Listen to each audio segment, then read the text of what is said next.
Hi, everyone. This is Vincent Martella from Phineas and Ferb. Everybody Hates Chris and lots of other fun things. And you are watching Retro TV Rewind.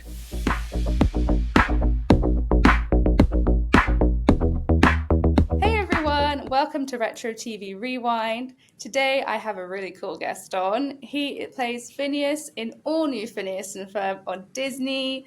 You will also know him as Greg from the hit TV series Everybody Hates Chris. Today I am joined by the oh so lovely Vincent Martella. Thank you so much for joining me. How are you doing?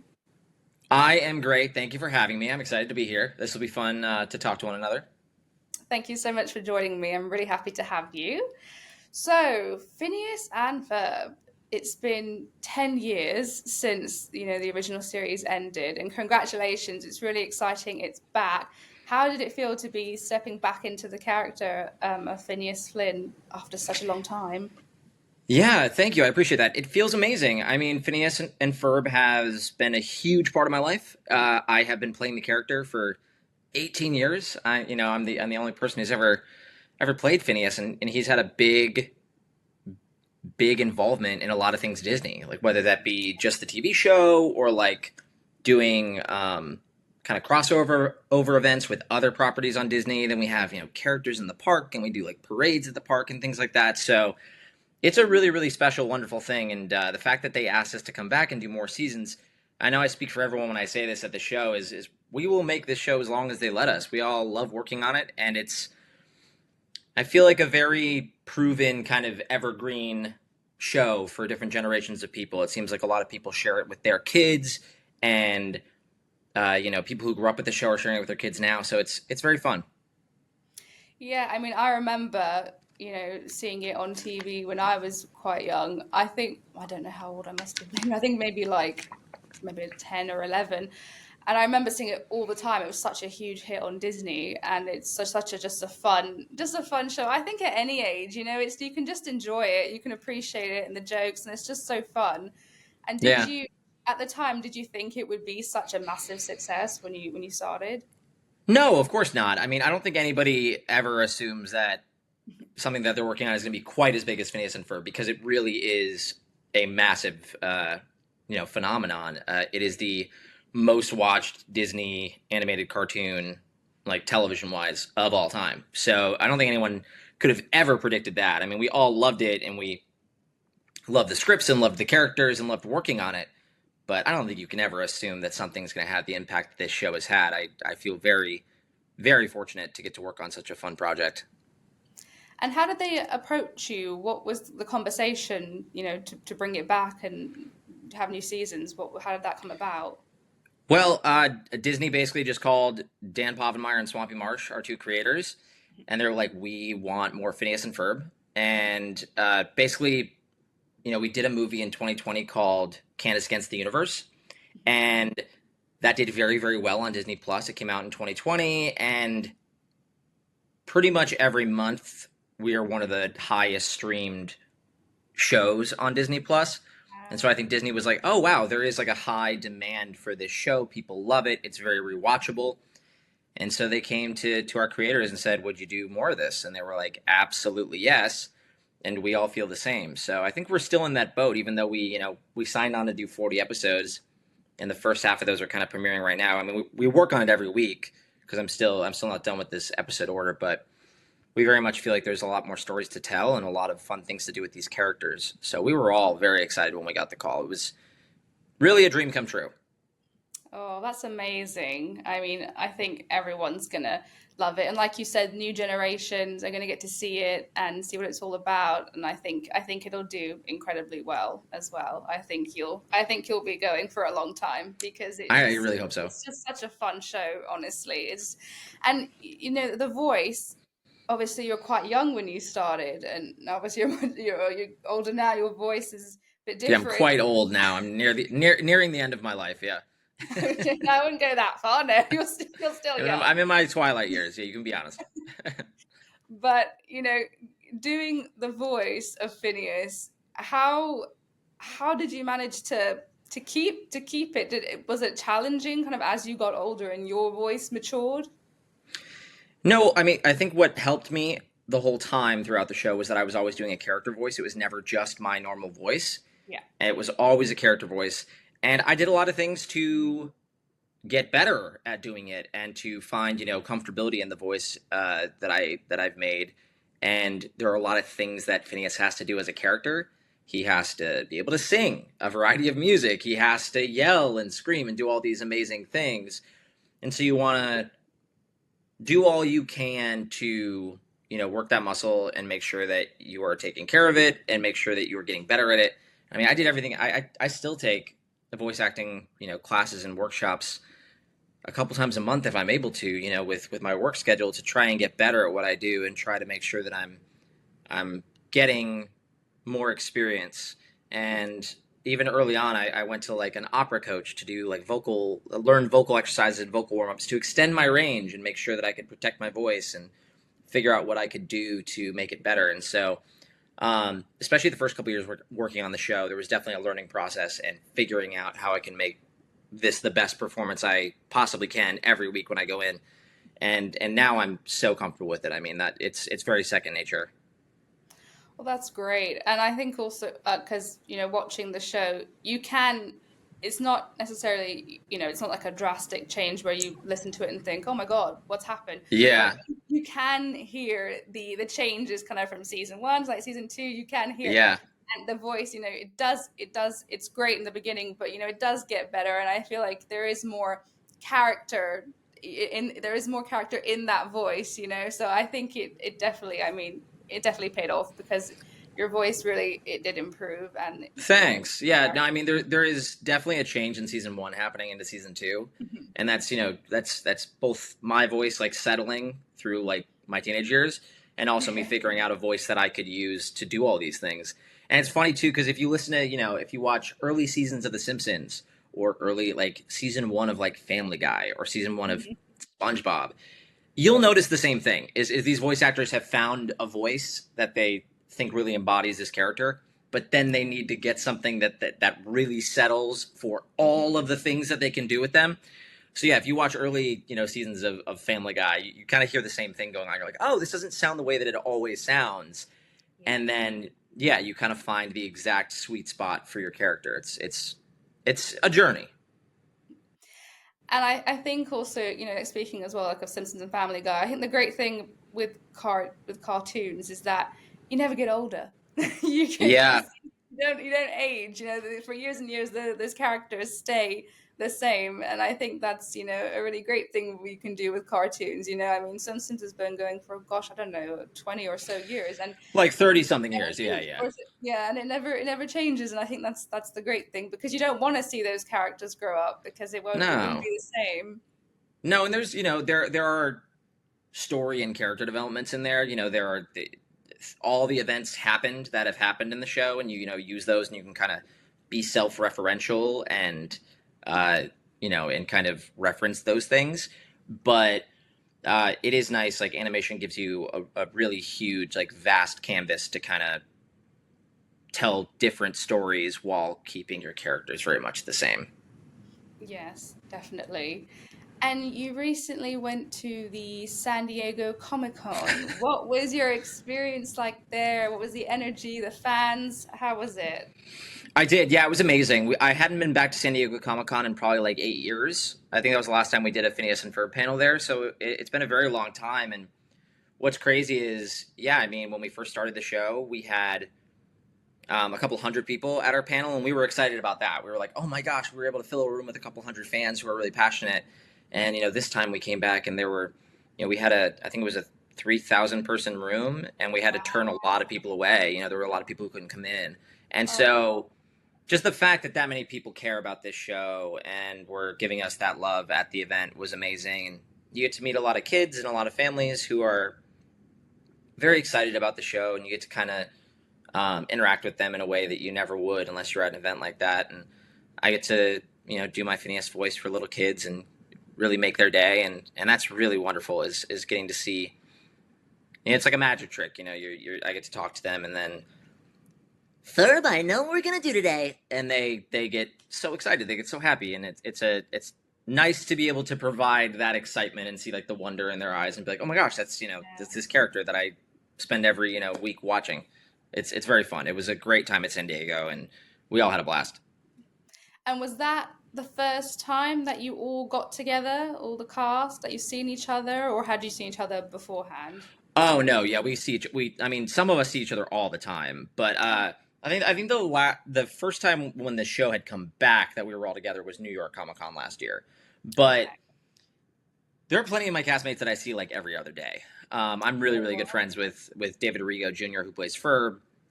We see each other like all the time. Same with Olivia Olson, who plays Vanessa Doofenshmirtz, and she's one of our writers on the show.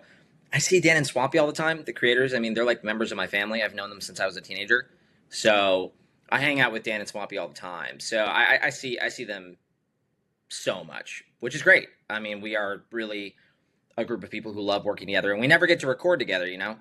because that pretty rarely happens with TV shows anymore. So um, it was nice to get the whole family together there and go out to dinner and kind of celebrate the life of this show and celebrate what was happening with all the fans. That was nice. Oh, well, that's lovely. That's so nice that you've remained close over the years and that you see each other. That's nice to hear because sometimes people, when they work together, you have the job, do the job, and then you kind of go your own way. So it's nice that you've all kind of become a family and become close with each other. That's Yeah, really nice. no, it's incredibly lucky in any job that you have. Like you're not guaranteed to have actual friends from it, Yeah. um, and so that works. I feel like it's that way with every job. And so I've worked on plenty of things where I'm very friendly with the people, and I'll see them here and there. But with Phineas and Ferb, I'm like actually best friends with a couple of the people that I work with, and I admire them and think that they're very talented. So, and everyone's got a lot going on. Everyone's got uh, many many things in their career that they're doing outside of Phineas and Ferb, and so I'm happy for these people, and I hope we're all working together, for many years to come, and whether we are or not, we're still going to be very good friends. Oh, that's amazing. And kind of going back to the beginning of Phineas and Ferb, how did you get the role of Phineas? What was the audition process like? Yeah, I mean, well, they put me in a room with like 100 other people, and I fought them. I fought every single one of them, and I was the last person standing. It was very Hunger Games, and I'm the Mockingjay is basically what happened. No, honestly, I was working on a sitcom at the time, like a live action sitcom called Everybody Hates Chris, and I had worked on a couple of other animated projects before Phineas and Ferb. Some that didn't go anywhere, like some that were pilots. For any of your listeners or viewers who don't know what that is, it's you make this first episode of a TV show that's kind of like proof of concept, and sometimes they get picked up and they go, "We want a season of that show," and sometimes they go, "We don't want a season of that show. Goodbye forever." And so I'd had some things like that as well. Um, and honestly, I auditioned for Phineas, got a call back, like went in and screen tested at actual like Buena Vista Studios, which is like the original, Walt Disney Studios. There was like animation from Snow White on the walls. It was incredible. Um, and then I didn't book it. I there was like 6 months where I did not book it. They ended up casting someone else. They ended up casting an adult actor, um, very talented voice actor, and they were like, this is not working, this is not right, this isn't the right character. And there was an absolutely spectacular um, person who worked for Disney at the time, and she works on many many other things now. Her name is Sarah Sherman. She was like, you guys should really listen to this voice again. Like, I really think that this audition was really good, and I think it's something great. And so they listened to my audition and they watched some of my work on Everybody Hates Chris, the show I was working on at the time. And yeah, like 6 months later, they called me out of the blue and they were like, "Hey, we want you to record the pilot, the whole first episode, the roller coaster episode." And kind of their plan was, I believe, to test both of them, to be like, let's see what audiences respond to best. But the way that I was have been told this story, and Dan and Swampy tell this story, our creators, all the time, is that in the middle of me recording this episode, there's a line that happens in a lot of our episodes where they go, "Aren't you a little young to do, such and such?" And I say, "Yes, yes, I am." Apparently, when I said that line, like when I did that scene, they were both like, "Oh my gosh, this other guy just lost his job. Like, that is Phineas. Like, that is so Phineas. Like, that is exactly what we imagined." and they were kind of worried they were never going to find it. They were worried they weren't going to find the exact thing that they wanted, and they right then they were like, "You have the job, it's yours. Let's make this as good as we possibly can." So we worked really hard on it, and I actually shot it from Disney World, like in Florida, because I grew up in Florida, Oh, cool. and so I was there, like by myself at a studio at Walt Disney World, because it's called Hollywood Studios now, like the theme park. It used to be called MGM, and they have studios there. They actually still have studios on their backlot there, and so I recorded everything by myself there for the pilot, and they loved it, and luckily audiences really liked it, and we were off to the races, and now it's been more than half my life playing this character. I mean, that's incredible. And I mean, how old were you at the time when you auditioned? I was 13. 13. So that's a lot for, you're so young, and it's a big deal. So that's Yeah. just incredible, really. And, Yeah, I've grown to appreciate it more and more as I've gotten older. Like I really appreciated it when it was happening. And it was very surreal when it was happening. When the show was reaching, like, the way that TV shows work now and the way merchandising works is obviously different. And I don't know how it works, obviously, in the UK, but like there was a period where like you could not go into certain stores in the United States without seeing Phineas and Ferb T-shirts, and like Phineas and Ferb macaroni and cheese, and like Phineas and Ferb toothpaste, and it was everywhere. And so that was really crazy. Like I was in high school being like, oh my gosh, like this is my character everywhere. And as I've gotten older, I've really only appreciated that more, that it has such a footprint. And like my favorite thing of all is I'm like a big Disney adult anyways. I love going to Disneyland and Disney World, and I love watching Disney films and things like that. And we have walk around characters. We have actual Phineas and Ferb in the theme parks, and that's incredible.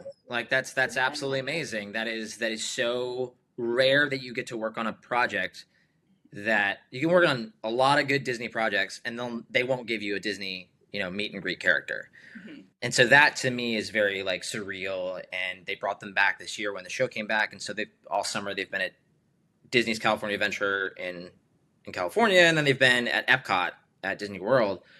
Oh, And yeah, I mean that's like my voice is playing in the theme parks, and there are kids waiting in line to meet these characters and getting their autographs, and that to me is like the most special thing in the world. That is unbelievable. that is amazing because, like the characters you see, I personally haven't been there, but obviously I've seen so much about it and pictures and all the characters there. Well, the close one I guess is Disney. The closest one to you is Disney Paris, right? Disneyland Paris. Yes, yes. Unfortunately, I haven't been to Paris either. It's just one train away, but You've never hopefully. been to the city at all? Sorry? You've never been to No, France at all? Oh my gosh, no, it's I like right haven't. there. I'm shocked. I know. I honestly, for years, I remember like 10 years ago, I was sitting with my sister and my dad, and we were like, okay, it's one train away. Let's just get on a train and go for a Yeah, couple of days. And we were always saying that. 10 years later, still haven't done it. But I mean, everyone in my family has been there because it's just yeah. so For us, easy. it's So like going to like a state next door, because the United States is so big. Like for us, it's like driving from one state to the other is basically what it would be like for you guys. So, but yeah, you'll go someday. You'll go someday. I will 100%. I wanna see it. So 100% I will. But the characters you see there are all just such iconic Disney characters. Like Yeah, so it's amazing. It's such an honor to have your character there, and it's very cool. So I can imagine it how is. amazing Yeah, that must feel. it makes me super happy. It's wonderful. And speaking of Everybody Hates Chris as well, because that show. Now I grew up with Everybody Hates Chris. Me and my Oh, sister thank you. loved Everybody Hates Chris. I used to record it on my VHS all the Oh, on time. VHS. Okay. Yes, that was back when we still had. I think that was before the DVD player came out, and that was back when we had Before VHS. TiVo and all that. Sorry, I'm We sweating. didn't. It's a thousand We degrees in yeah Los Angeles right yeah now. we didn't. We didn't have. I don't think we had that at the time. At least with us anyway.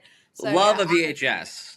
I love it. I wish I had all my old videotapes. Honestly, Me too. it hurts me to think that I think I have some, but there's so many cool things used to record on TV that you can't even find. So it No. breaks my heart that we don't have all of them.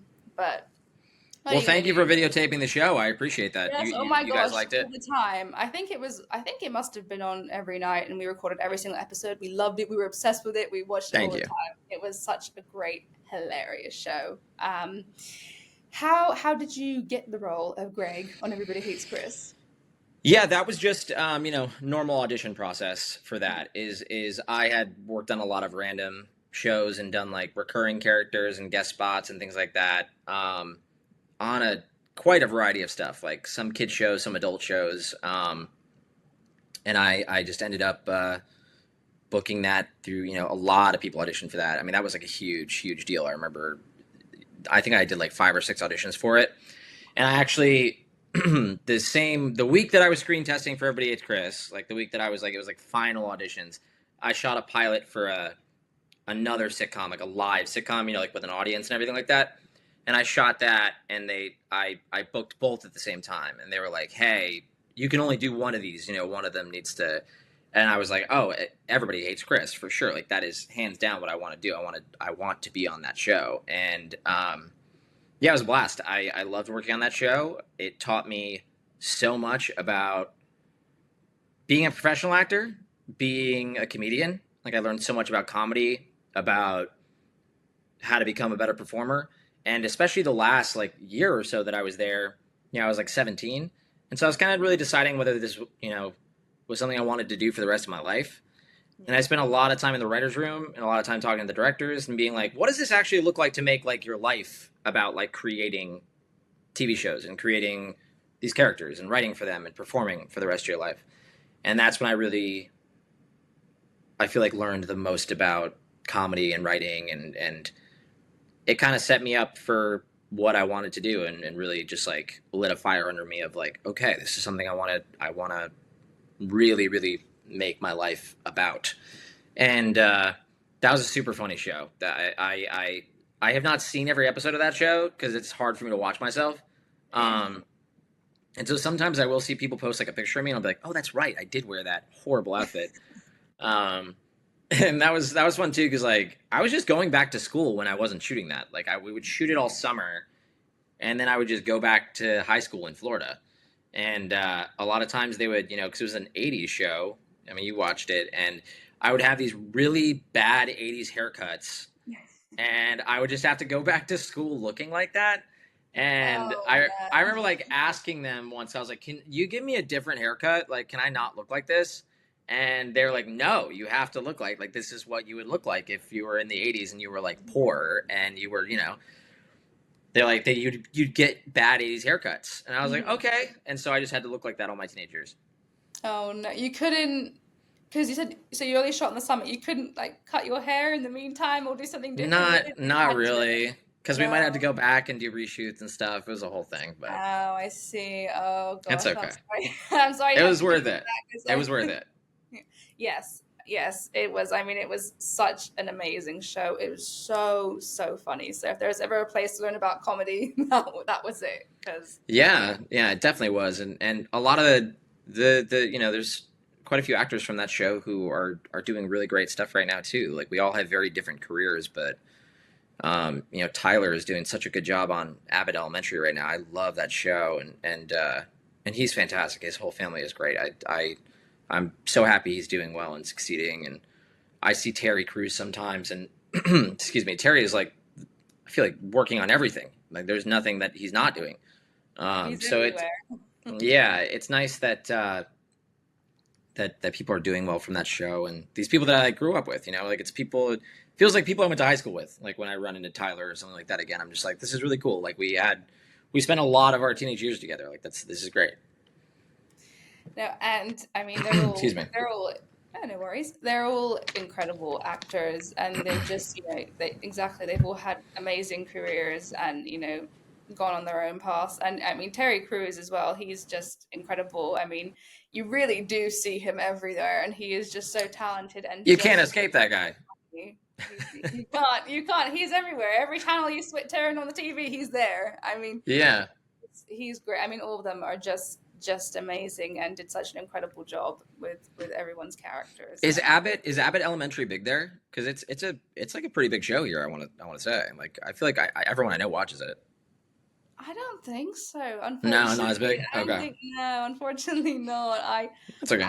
haven't seen it on TV here. Oh, I'm okay. sorry. I'm sorry to say, but yeah, there are a lot of shows that are much I'm bigger in the gonna. US than they I'll are tell here. Tyler that you don't watch the show. I'll just be like, oh my god. I'm I was like, I sorry. just It's did not this my interview today, fault. and They someone don't had show never it heard of the show. here. It's not a It's big not deal. my fault. They don't show it here. I'm sorry. I'm sorry. Yeah, I'll have to look it up online. Maybe I can yeah. stream it somewhere. There's with technology, I'm sure I could stream it on some platform. I'm sure you'll figure it out. Yeah, that's fine. I'll have to look it up.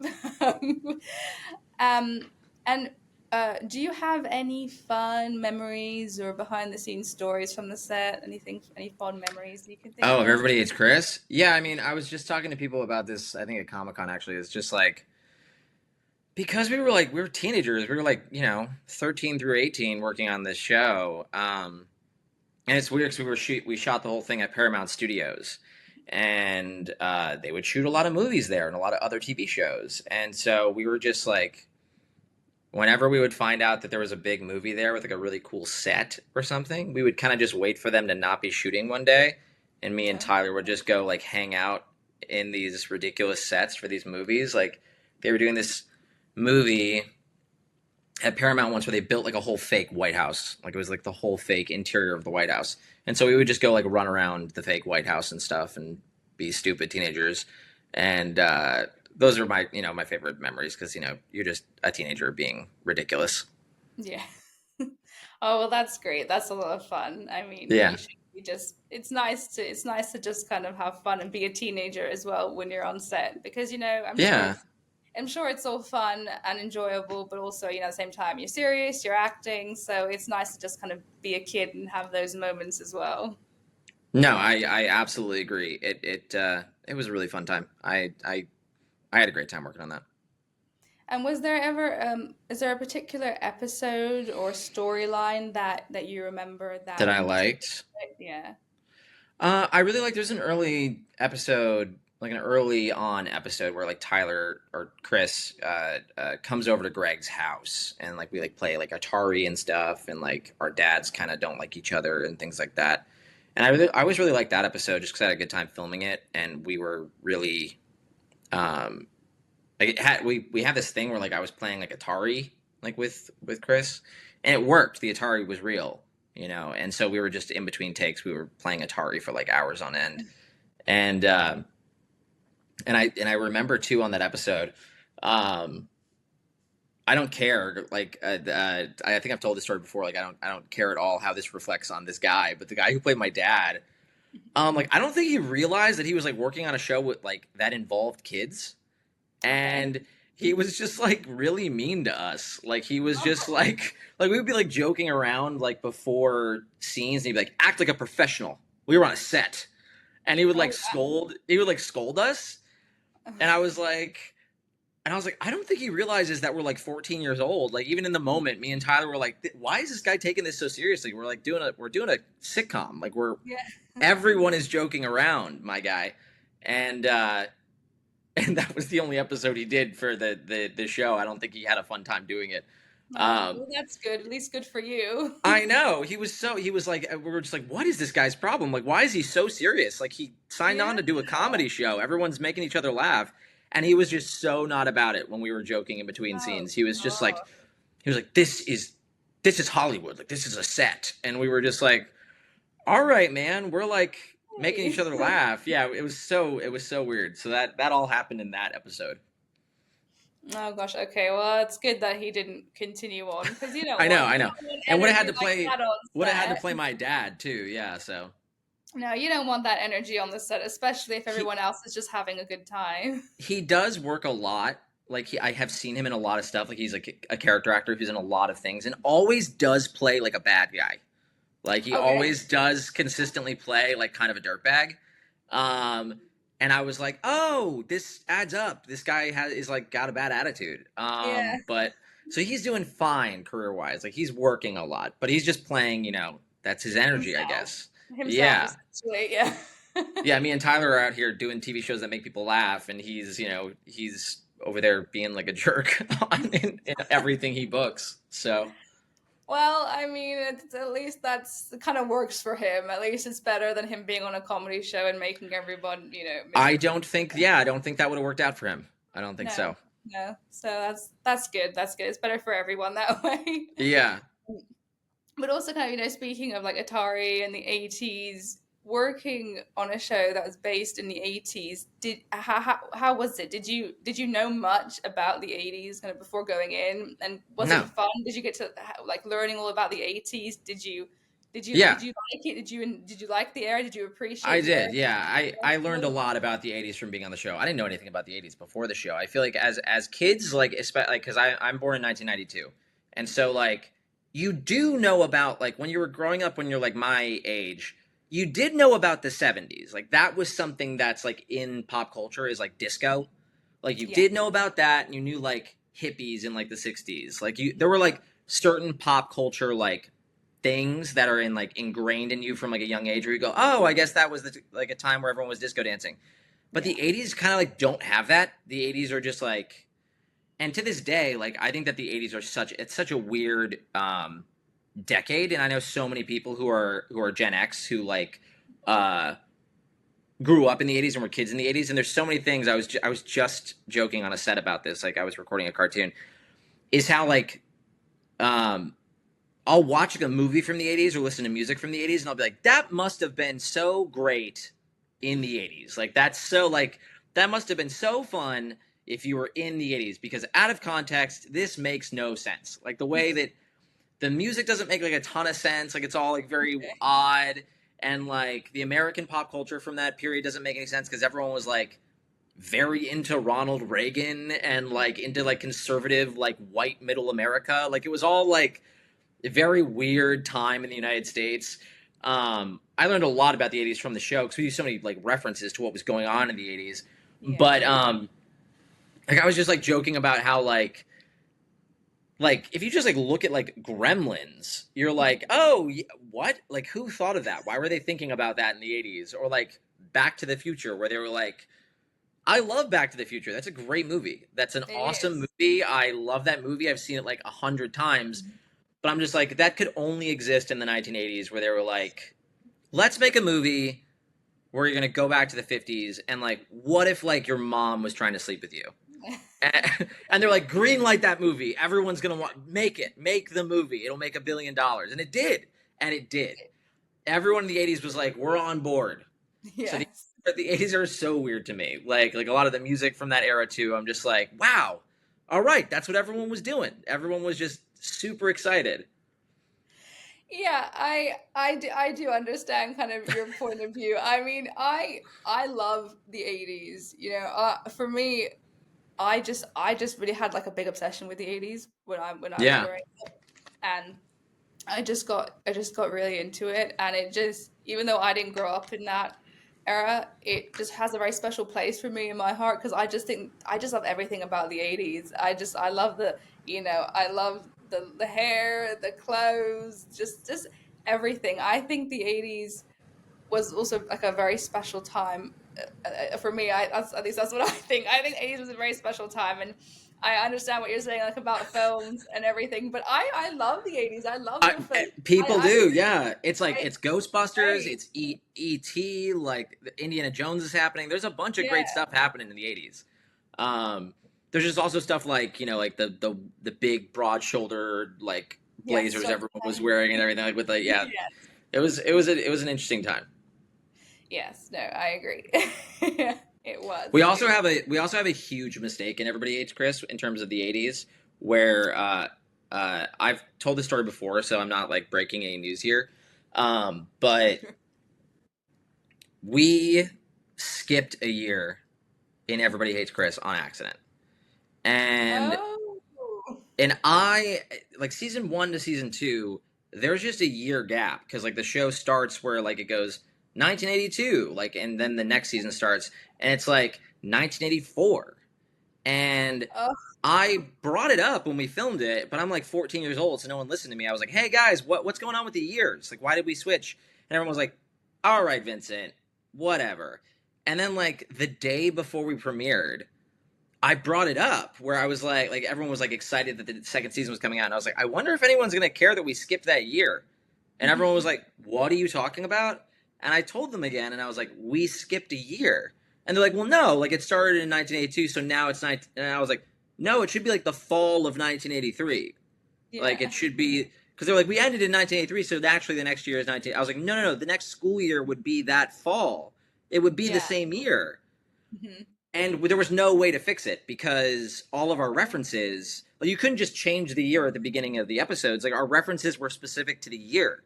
So like we had Yeah. like 1984 references that wouldn't have made any sense if we changed it back to 1983. So there's just a random year we skip in the 80s, speaking of the 80s, and how important every year was in there. There's just a year that just doesn't exist on our show. Oh no. I Oh well, know. they should have listened. They should have listened. You did say it. Just because you're I young I doesn't mean totally you have did. a point. I said it the very first day I got onto set. I was like, we skipped a year. And yeah, I was like 14 years old, so they weren't going to listen to me. No. Oh no. I mean I was quite young. I mean I have watched it in the recent years, but not like season by Yeah, season yeah. full on. So I haven't really seen it like full on since I was younger. So I mean I was young. I never really noticed that. But that's interesting to know. I have to go back and see. Yeah. I don't think people would be so bothered by it. I think No, it's just I one don't. thing that people would just be like, hmm? I Like, don't you know, really think very many this people thing, noticed but it. I've seen people talk about it before online, but like it wasn't like people noticed it in the moment. Like yeah, people didn't care. no. They just want the Well, jokes. exactly. It's a great show, and if you skip a year, I don't think anyone's going to make a big It's deal. fine. You know, it's a great show. It's hilarious. So, Thank you. well, thank you so much for taking the time to talk with me today. I really Absolutely. hope you enjoyed it. I did very much so. Thanks for talking to me, and I hope all your viewers and your listeners are enjoying the new season of Phineas and Ferb. And we're gonna keep making these episodes and keep having fun. Amazing. Well, I think everyone's going to love it and they're going to love watching the series. And hopefully, this also makes people remember Everybody Hates Chris as well and go back and rewatch it because, you Yeah, know, sure. Yeah, it's on it's, streaming somewhere. I think like Hulu or something. I don't know. yeah, we also have it streaming in the UK. So, I Okay. mean, wherever you are in the world, I'm sure it's there. So go watch Phineas and Ferb and go rewatch Everybody Hates Chris and have some fun. Yeah. Thanks, everyone.